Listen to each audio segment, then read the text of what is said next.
Hey everybody, this is IndieGeek, and today I'm taking a look at Shadowgate. This is a game by Zojoi, and it is available on Steam for PC and Mac. It is $20, and I will, of course, as always, have a link in the description directly to the Steam page, so that you can purchase this for yourself if you feel like doing so.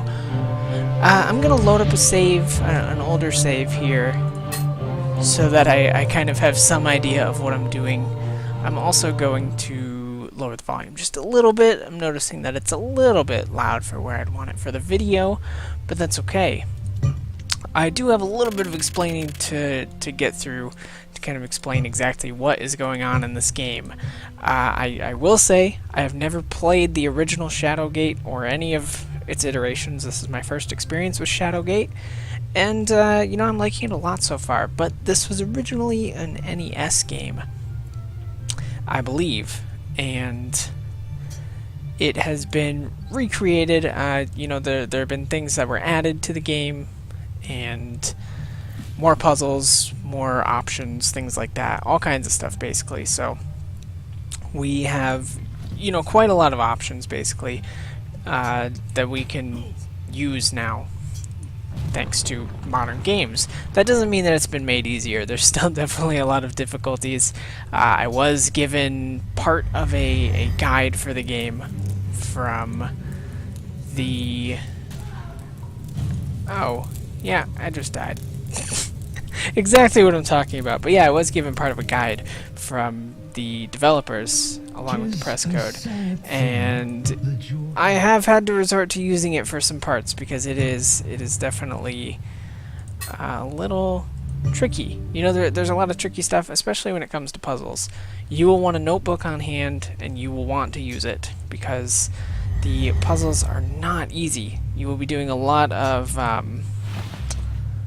writing things down to try and figure everything out.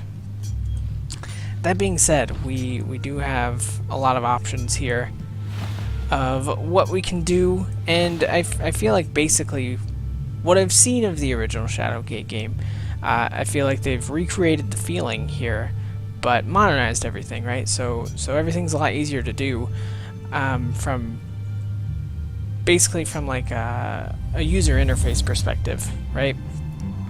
I can pretty easily use all my stuff and everything, although there are still the occasional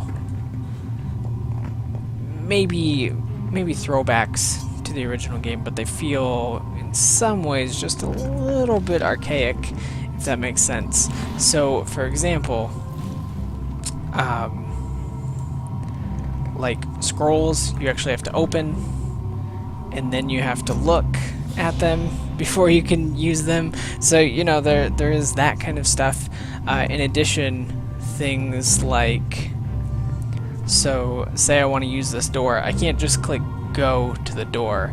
I have to actually open the door, and then I can go through the door. And there's just that kind of idea going through all this, is that everything... Oh, right. That was silly of me. Yep, so that was actually a good example of one of the ways that you could die. What happened there is I just took the shield, which put it into my inventory, when what I should have done is I should have used the shield on myself. So, you know, I guess that's where I'm coming from, where some of the things, while they are definitely throwbacks to the original games, just feel maybe a little bit archaic, but I guess it's what it comes down to is what kind of experience you're looking for. If you're wanting, you know, the original Shadowgate experience, but prettier and, you know, modernized a little bit, then you have come to the right place. So that's what I'm talking about. Like I used, what I did was I clicked the torch, and then I clicked the ice. Actually, I'm gonna go in here. Sorry, I know the music will stop for a second, but I'm gonna get my mouse cursor on here so you get a better idea of what I'm doing. So I'm going to click the torch, use the torch on the ice. I'm going to open the scroll. I'm going to look at the scroll. Right? So that's what I'm talking about. If I were to click on the torch, click on the ice, and then click use, it asks what I want to use the ice on. And you can't use the ice on the torch.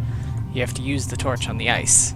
So there's definitely some, I guess, just like some barriers to get over, if that makes sense.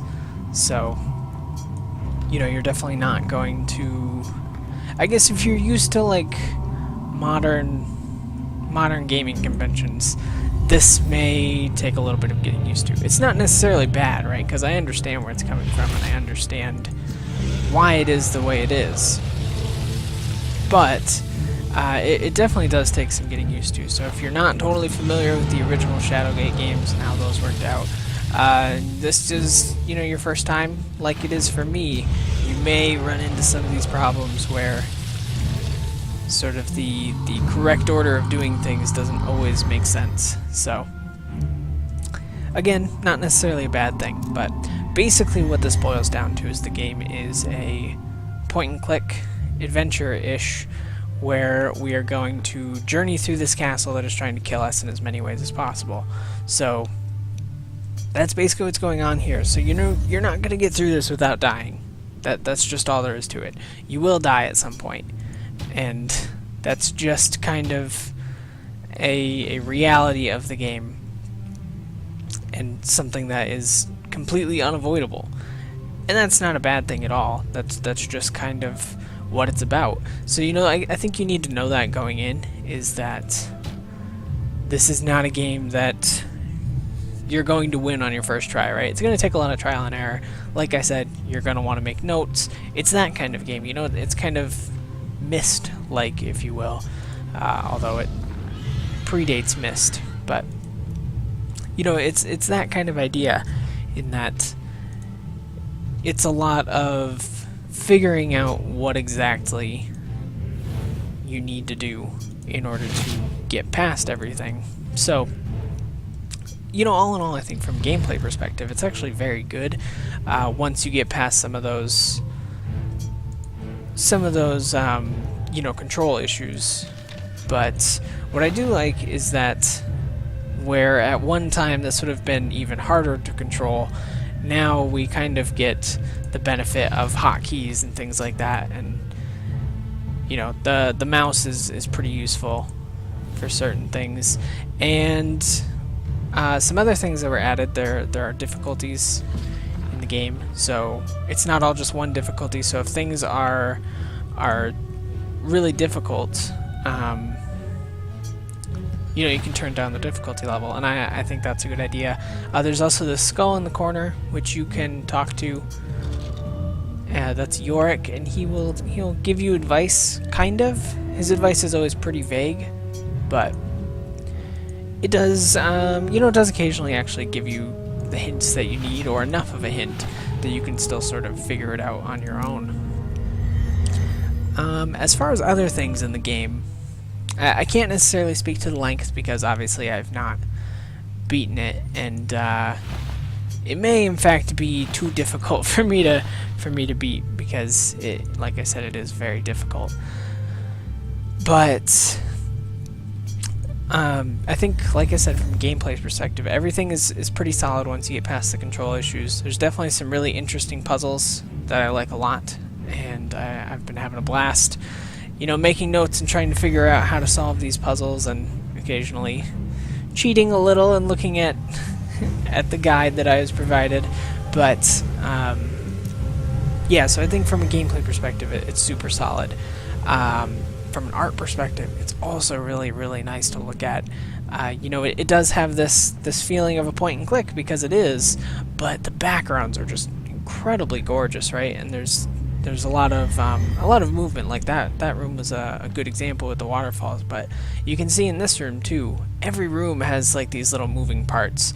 So we've got, you know, fog rolling in, and occasionally like a clump of dirt will fall from the ceiling or something, and that is nice to see. You know, it just gives the whole thing this really nice atmosphere and character, and I think that is definitely something that needs to be mentioned for something like this, because, you know, it is a game where you're going to be seeing these rooms a lot, right? Basically over and over. Can I take that? Yes, I can, and then I want to actually use that.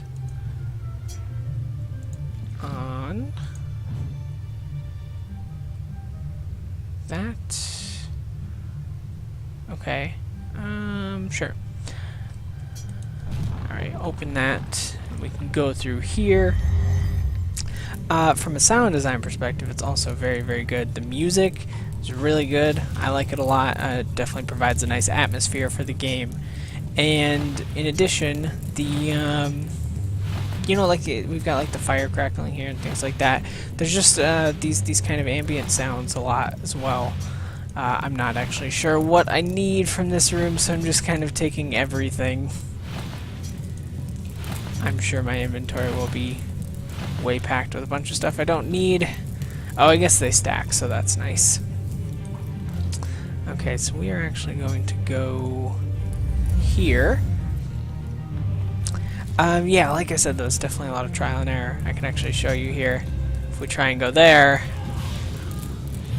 we will die because the bridge will fall. So, you know, you're not going to know that until you try it once, and that's kind of where the game gets you. It's going to be a lot of you trying to do a certain thing one way, getting killed, and then trying it a new way because you have to. I guess I will just go here. I think I've actually saved over my old saves, unfortunately, but that's okay. Yeah, let's see. I don't really know that there's all that much else to talk about. It's definitely a good game. I'm really liking it so far. And I'm going to be playing it a lot. As far as like who this game is for, it's not necessarily for everyone, right? And I think for the most part you're going to know from seeing this if this game is for you or not. If you are into something that's really going to stump you and something that is going to require you to spend a lot of time and really kind of study things and try a lot of things, then I think this is pretty easy to recommend to you. If that kind of thing frustrates you, then you might want to look elsewhere, because as far as point-and-click adventure games go, this is a very difficult one. Like I said, there's definitely not much that's easy about it. You often get rooms like this, where this is basically a big puzzle, and you're supposed to just kind of figure out what exactly you're supposed to do. And that's pretty common, like I said, for the game. I guess I can break the mirrors, some of them. Oh, see, some of them are enchanted. Interesting. So, you know, that's kind of what you get to, is that you've got to just try this stuff. And I find that a lot of times you're just moving through rooms kind of back and forth so that you can, you know, hopefully find something new this time and find your answer. But yeah, I think it's a pretty easy game to recommend. It's definitely really good, and it's really, really well done. Like, it's a very polished experience, and I think it's going to be something that a lot of people really get into. But yeah, I think that's about all I've got for today. Like I said, it is pretty easy to recommend from me. I think if you are a fan of things like this, then this is probably one of the better quality games like this. So, you know, I see no reason why you wouldn't pick this up if this is the kind of thing that you're into. So yeah, like I said, I will have the link to the Steam page in the description. If you haven't picked this up already and you're into this kind of stuff, if you're into these puzzle kind of games, then I would definitely suggest that you go pick this up, because you will not be disappointed. But yeah, this is where we're going to end off for today. So leave any kind of comments if you would like to. Let me know if you're playing the game or if you decide to pick it up. Subscribe if you want to see more from me every single day. And of course, if you like the video, then please do consider clicking the like button. But with that, I thank you as always for watching, and I will see you next time.